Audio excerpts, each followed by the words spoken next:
here checking out the action at the Verizon Center. The Washington Wizards are taking on the Chicago Bulls in the third game of the playoffs. The Wizards have not seen the playoffs for 6 whole seasons. So this is a major round of the playoffs for them. So they're trying to sweep past the Chicago Bulls and move on to the second round. Mykell, what do you think the Washington Wizards need to do or continue to do in order to move on to the second round? It's just continuing what they've been doing the whole time. They've been able to break into a team that's defensively sound. When you talk about the Chicago Bulls, when you talk about teams of that nature, they're very defensively sound, Noah being Defensive Player of the Year. And they've been able to go in between those cracks. Bradley Beal's been able to do his thing, John Wall's been able to do his thing, but the enigma in this whole thing has been Nene and his play inside against Noah. So the major deal tonight is Nene needs to play hard, and we need to play some consistent defense. We've been putting a little aside each month. Coach, looks like everything went your way. If you look at the stat sheet, turnovers, rebounding, offensive rebounding, where did you lose it? Was it all Dunleavy, or was it a little bit more? Well, I mean, a little bit of everything. We had more blown assignments defensively tonight than we did combined. I think we'll see after we break down this game than we did combined in the first 2 games. We didn't have that same focus from a defensive know-how and what we had to do. But no, Dunleavy came out right from the beginning and stayed hot. It was kind of a silly question to ask a veteran, but given your relative lack of NBA playoff experience, how good does it feel to have a game like this on this kind of stage? Just feels good to get a win. It's been a rough series. We've been in positions to win a couple games, didn't get them, and to come here and hang on for a victory. That's the biggest thing, whether I score 35 points or 0. Just happy we won. John, you've never played in front of an atmosphere like this in Verizon Center. Can you just speak about the energy, the crowd? We could tell early on you were loving every minute of that. Well, it was great. It was exciting. This is everything me and my teammates been waiting for, and especially me for 4 years. But the sad part is we didn't get the win. But we just got to regroup and prepare ourselves for Sunday. So there you have it, 97-100 Chicago Bulls. The Washington Wizards were unable to pull off a win here tonight with their first home playoff game in 6 seasons. Mykell, talk to me about how the game went tonight and all the defensive adjustments they did not make tonight. Well, they weren't able to get stops. In the playoffs, you have to make stops to sustain. And they played a Chicago team that's not going to go out without a fight. And this is going to be a battle. This is going to be a series for them, and we'll see if they can rise to the occasion. Yes, we will see. So we pass it off to you guys on Sunday. Nice pass, guys. We're here checking out Game 4 with the Chicago Bulls and the Washington Wizards. Without an Nene tonight, the Wizards have to find a way to get it done. Nene was ejected in Game 3 and suspended for today's game for headbutting Butler. Stay tuned for more action. Well, that's a good word. That's the exact word I just used in there with the team. I think this series he's managed the game. He's understanding who needs the ball, where they need it, who's got it going, where to attack and be aggressive himself. And then the most important thing for us is against this team is taking care of the ball. Trevor, you've played in 45 playoff games up tonight. You've got that ring. How hard is it to close out a series now? I mean, I was just in here talking about that's a difficult mentality to have. How difficult can that be?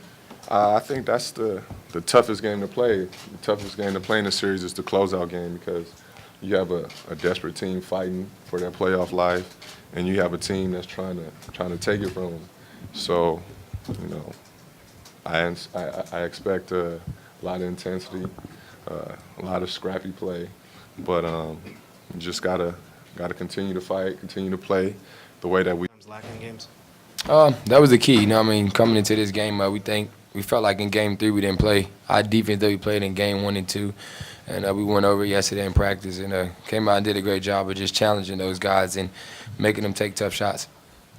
Hey, John, Trevor talked about, he got a lot of early looks that might have gone to Nene otherwise, and he made the most of it. Can you just talk about what his performance did, especially as you guys jumped out to that big lead? It was big. I think we just did a great job of putting pressure on them, defensively making them take tough shots, and just having a lot of pace into the game and getting out in the open court and guys was making the extra pass, and Trevor did a great job of getting himself going, of making shots. Well, there you have it, Washington Wizards fan. The Washington Wizards defeat the Chicago Bulls here at home in Game 4. Stay tuned for more action, guys. Game 5 coming up in Chicago. I'm Nikki Lewis for the Roundball Report. Back to you guys at the studio. Great job, Nikki and Mykell, as well as our cameraman and photographer and editor, Edward Strand. And now in studio, we have with us Coach Jimmy Fly Hellman, Lexter Taylor, and via telephone, the one and only Coach Butch McAdams. And Lexter, they're 3-1. You were talking about, you really couldn't tell. We had the Randy Whitman face after a win and a Randy Whitman face after a loss, and I had to tell you which one was which. Looked the same to me. I didn't see a difference. It's amazing. He's a good coach, man. I know Butch is gonna, kind of throw rocks at him or whatever, because he was throwing rocks all year at this guy. But I mean, he deserves some applause, man. He got this team to finally play at a high level. He finally got John Wall to understand that this is not the playground. In order to be successful, you have to play team basketball. So I'm really excited about the future of the Washington Wizards, and I'm really excited what I've seen so far from the Wizards, the new Los Angeles Wizards. Hey, Butch, Lexter called you out now. Are you standing by your predications? No. I've never really criticized Randy Whitman. I don't think if you roll the tapes that you ever hear me coming down on Randy Whitman. I've come down on the general manager, Ernie Grunfeld. Now, maybe Lexer, that's what you were speaking of. And I look at Ernie and I say, Ernie is an escape artist. Where people say, well, gosh, he did a great job of getting out of that burning house.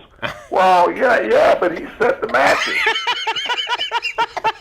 He poured gasoline on it. Yeah, right.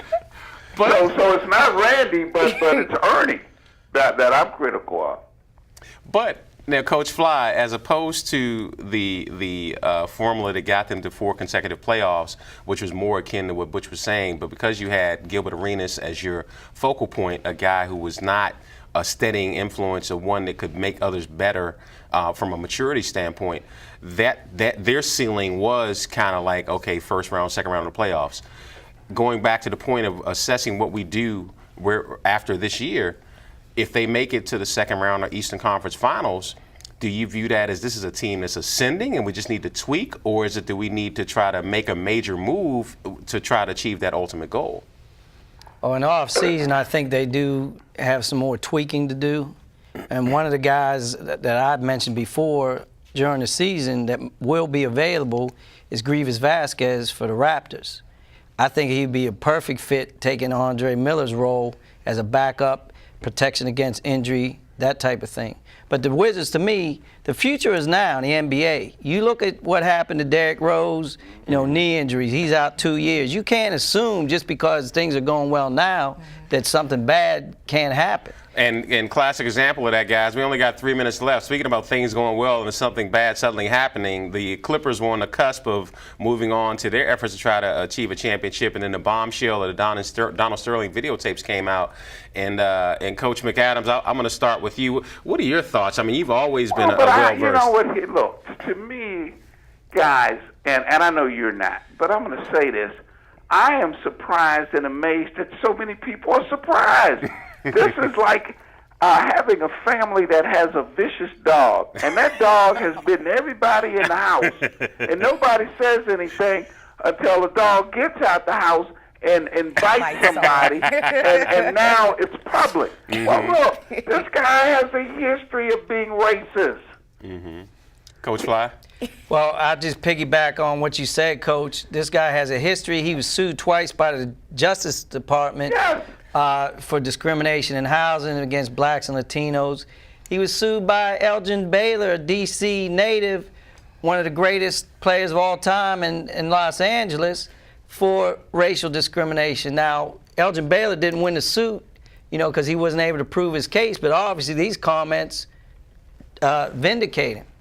Let me say this quickly, and this may not be popular, but it's real. One of the reasons why probably Elgin couldn't win his case because the local version of the NAACP were bought off. Yeah. And now, Coach, and Stephen A. Smith, I was really impressed with him today, calling out the local NAACP. Is like you giving him a Lifetime Achievement Award, and we're on the cusp of giving him another one in May. Winston Churchill, madam, we've already distinguished what you are. Just tell us the cause. Yeah, I said it. Yeah. The disappointing thing is that Donald Sterling has been around all these years, and he has a history of being like this. And it's sad that it's gone on this long, and all of the other owners and the former commissioner, David Stern, and these guys didn't say anything, you know. And the other appalling thing, it's a couple things. I mean, the players shouldn't have played. I mean, back in the day, Fly and I were talking about it, Jim Brown and those guys, Russell, they wouldn't have played in this game. You know, they wouldn't have played. They would have just been like, okay, if the league is not going to make a decision immediately. Well, based upon the final score, it looked like they didn't play. Well, it's not the same. I mean, just Right. throwing your jersey in the middle of the court and you know, half playing or whatever, it's not the same as just saying, making a stand, we're not playing. Well, who shows up and plays every night for us? And when we have this dynamic trio of Butch McAdams, Coach Fly, and Coach McAdams, and Lexter Taylor,